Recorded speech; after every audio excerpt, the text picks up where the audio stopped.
तो जो है वो चित्त होगा कैसे मान रहे? नैयायिकों के यहाँ वैशेषिकों के यहाँ जो सत्य है वो चित्त भी है, कैसे मानेंगे?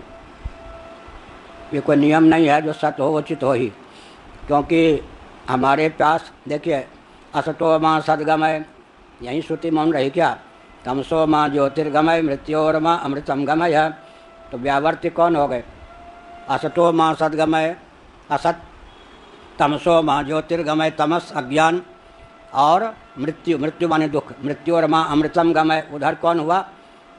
असतो माँ सदगमय सत, तमसो माँ ज्योतिर्गमय चित ज्योति, मृत्यु और माँ अमृतम गमय, अमृत माने आनंद, सच्चिदानंद के अतिरिक्त का व्यावर्तन करने के लिए तीन शब्दों का प्रयोग किया। व्यावर्त्य भेद से ब्रह्म के तीन नाम कहे गए। ब्रह्म तीन नहीं है, ब्रह्म एक ही है, लेकिन व्यावर्त्य हमारे यहाँ जो है अनित्य भी है, जड़ भी है और दुख रूप भी है।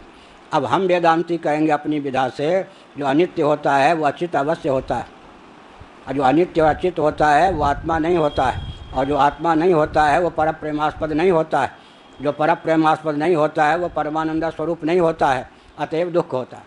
हम अपने ढंग से वेदांत के आधार पर यह कह सकेंगे, लेकिन हमारे सामने बोलते समय वैशेषिक भी हैं, नैयायिक भी हैं, तो जो नित्य होगा वो चित्त होगा ही। आकाश इत्यादि उनके यहाँ नित्य हैं, चित्त नहीं है।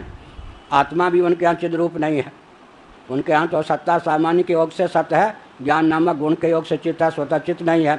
इसी प्रकार से इसीलिए सत्यम भी कहा, ज्ञानम भी कहा, यह हुआ। और आनंदम कहा। अब बड़ी विचित्र बात है, आनंदम कहने की क्या जरूरत है? सांख्यों के यहाँ आत्मता तो सच्चित है, आनंद स्वरूप नहीं है। योगियों के यहाँ आत्मतत्व सच्चित और आनंद है, विभु भी है, लेकिन अनंत है, असंख्य है। सच्चित होने पर भी आत्मतत्व आनंद स्वरूप नहीं है। तो सांख्यों का जो प्रस्थान है वो हमारे सर पे नाचने न लगे, इसलिए फिर कहा जाता है आनंदम पृथक। सांख्यों का आत्मतत्व सच्चित होता हुआ आनंद नहीं है, सच्चित ही है, आनंद स्वरूप नहीं। अगर आनंद स्वरूप मानेंगे तो फिर आनंद का भोक्ता कौन होगा? स्वयं ही भोक्ता, स्वयं ही भोग्य, कर्म करते विरोध की प्रसक्ति होगी।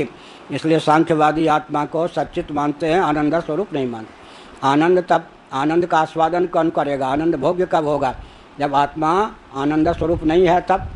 इसीलिए व्यावर्त्य वेद से तीन शब्दों का प्रयोग किया गया। आत्मा तीन नहीं है, तीनों के द्वारा लक्षित एक ही तत्व हुआ।